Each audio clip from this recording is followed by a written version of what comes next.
Hey, good morning, everybody. It's January 29th, and we're going to be finishing up Elihu's speech, and then we're into God's speech afterwards, which means we're getting to the end of the book of Job. Thanks again for tuning in today. Yeah, I need a haircut, so it's all going to start after I got this chopped off. Okay, so Das Barbershop. Yeah, I don't let anybody just touch this. It can get messed up in a hurry. But Das Barbershop does a great job. Totally recommend anybody come here if you got hair and you're a guy. Here he is. Totally got lost. There you go. Just kind of come in, sit down, or not. Make yourself comfortable. Those are the decaf glasses. Love this. Wham. Just make yourself at home. He's got a guitar.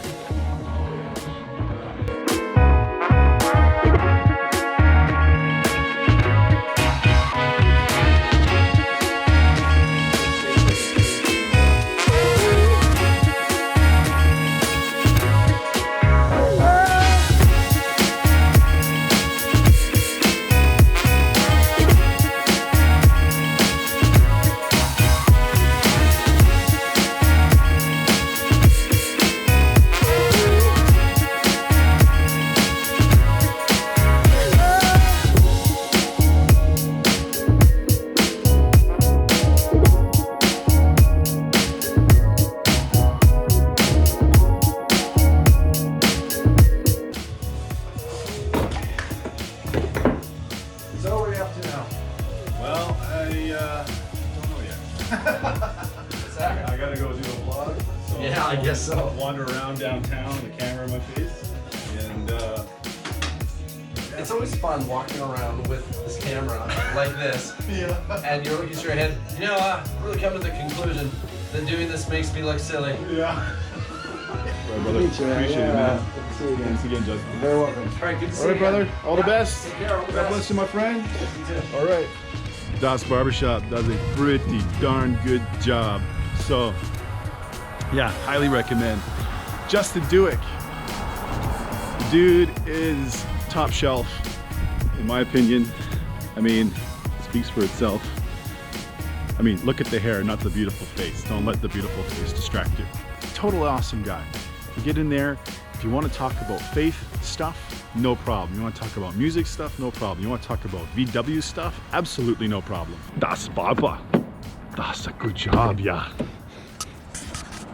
He's also looking for a slogan, so if you can hook him up with one of those, leave a comment below. Yo, what's up, everybody? Thanks again for tuning in.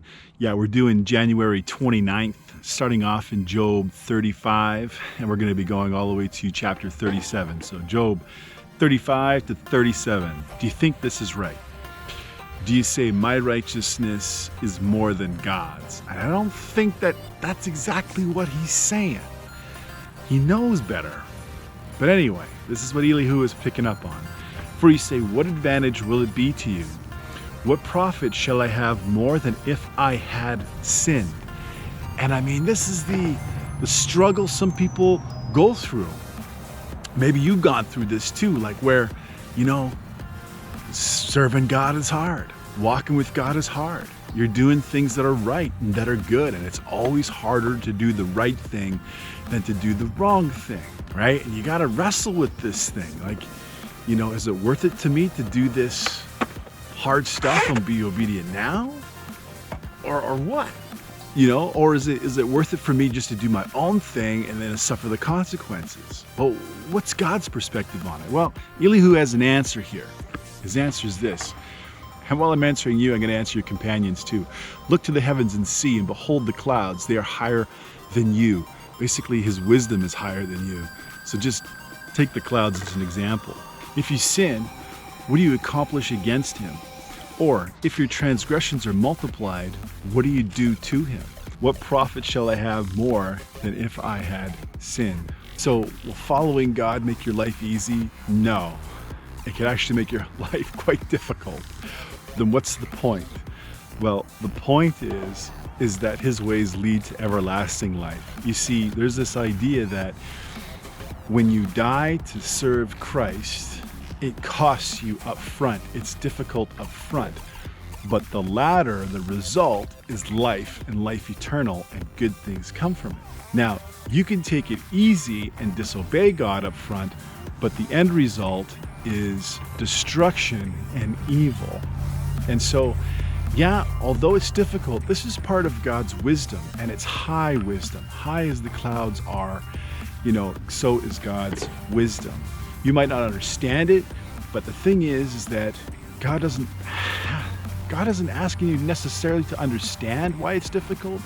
He just needs you to accept that it is good and to trust him because his wisdom is high. Now, how do I get a little bit more faith so I can trust God? Well, Elihu reminds Job in chapter 36 and onward that God is mighty in wisdom.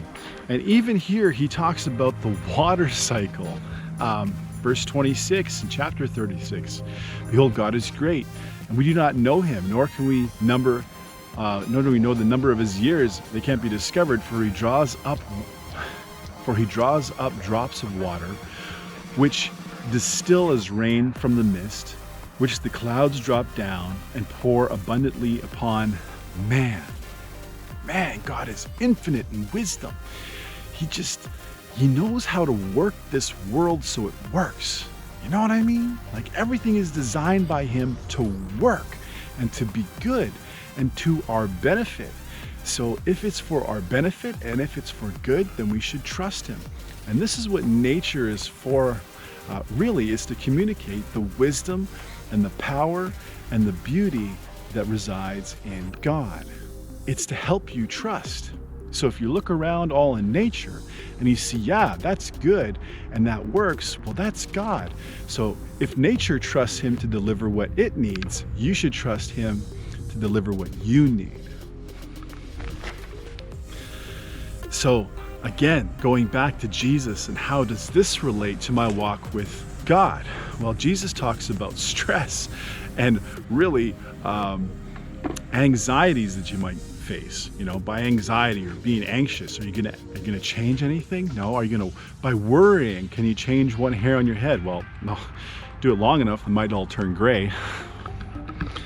But you can't change a lot of things, so why worry? Well, do the best that you possibly can with what you've been given. That's what we're called to do. But what you're going to eat, what you're going to wear, don't worry about these things. Give them to God.